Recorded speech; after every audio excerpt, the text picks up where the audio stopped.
Je t'envoie leur ouvrir les yeux pour qu'ils passent des ténèbres à la lumière et de la puissance de Satan à Dieu, pour qu'ils reçoivent par la foi en moi le pardon des péchés et une part d'héritage avec les saints. Actes 26, 18.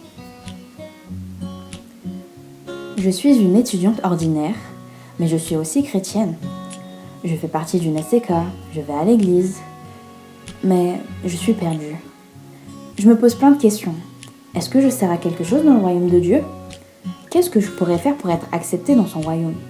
Qu'est-ce que Dieu veut que je fasse ? Mais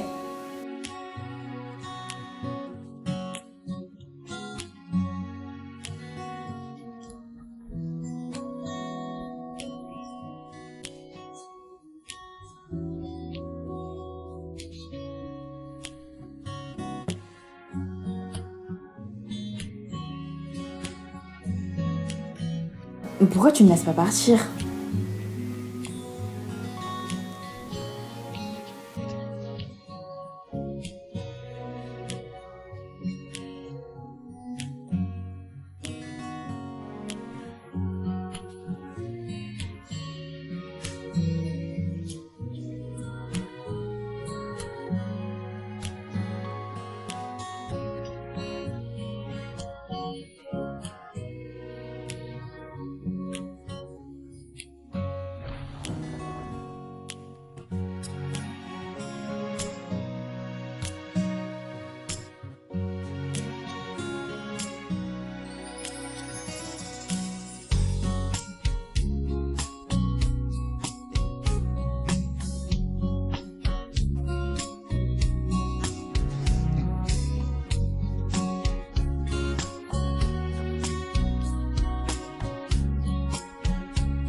T'as vu, on a presque risqué d'avoir une amende à cause de la personne que t'as aidée tout à l'heure.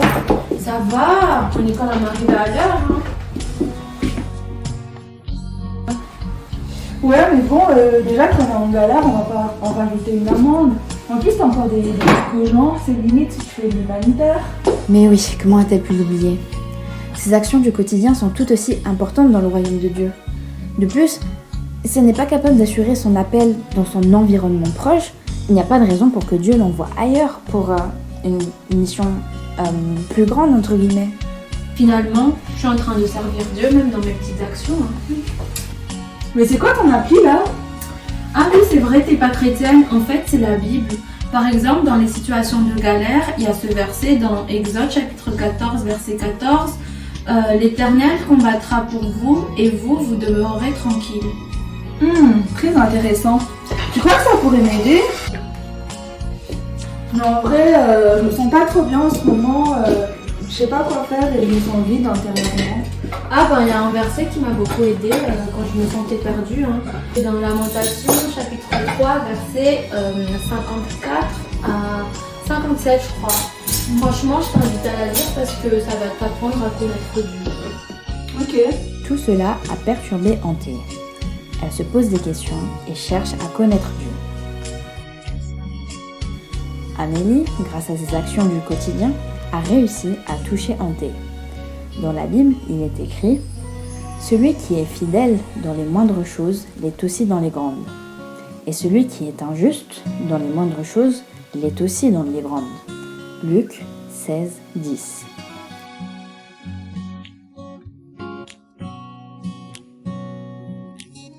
Ainsi, Anthée a décidé de donner sa vie à Jésus.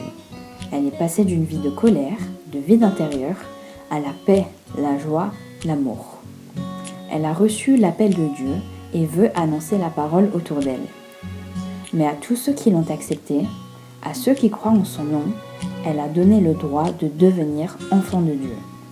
Jean 1, 12. Comme quoi, les petites actions du quotidien vous permettent aussi de faire avancer le royaume de Dieu, qu'il faut sortir de sa zone de confort. Mais il est aussi important d'être similaire à Christ avant tout, être à son image en tout temps et en tout lieu. Nous vous invitons à refléter l'amour que Dieu nous a donné dans votre quotidien grâce à vos petites actions.